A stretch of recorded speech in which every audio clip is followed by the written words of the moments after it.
have the pleasure to present to you Dr. Martin Luther King, Jr.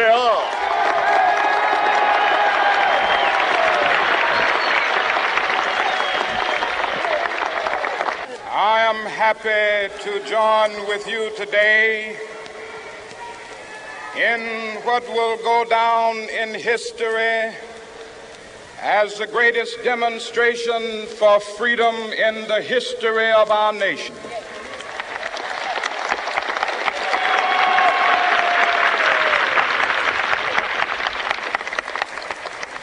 Five score years ago,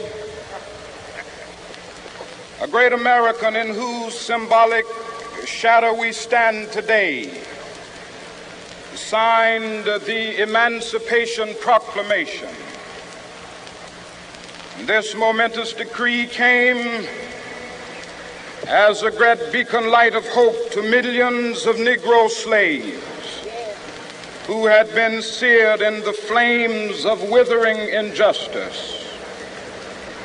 It came as a joyous daybreak to end the long night of their captivity. But 100 years later,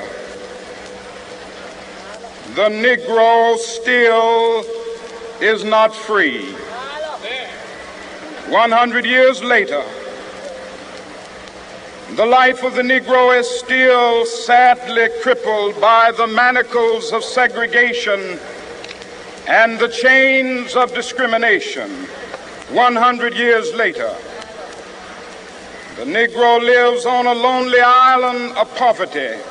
I have a dream that one day this nation will rise up and live out the true meaning of its creed. We hold these truths to be self-evident, that all men are created equal.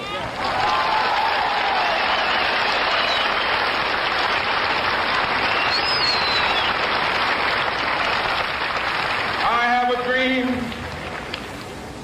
that one day on the red hills of Georgia, the sons of former slaves and the sons of former slave owners will they be able to sit down together at the table of brotherhood. I have a dream that one day, even the state of Mississippi, a state sweltering with the heat of injustice, sweltering with the heat of oppression, will be transformed into an oasis of freedom and justice. I have a dream. My four little children will one day live in a nation where they will not be judged by the color of their skin, but by the content of their character. I have a dream today.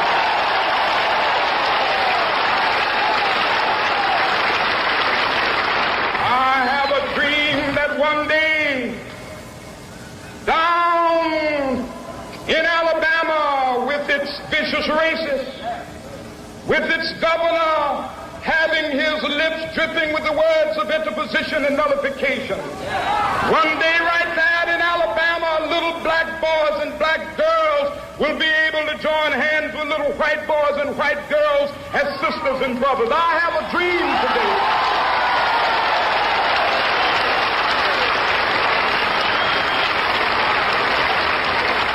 I have a dream that one day every valley shall be exalted, and every hill and mountain shall be made low. The rough places will be made plain, and the crooked places will be made straight, and the glory of the Lord shall be revealed, and all flesh shall see it together. This is our hope. This is the faith that I go back to the South with. With this faith, we will be able to hew out of the mountain of despair a stone of hope. With this faith, we will be able to transform the jangling discords of our nation into a beautiful symphony of brotherhood. With this faith, we will be able to work together, to pray together, to struggle together, to go to jail together, to stand up for freedom together, knowing that we will be free one day.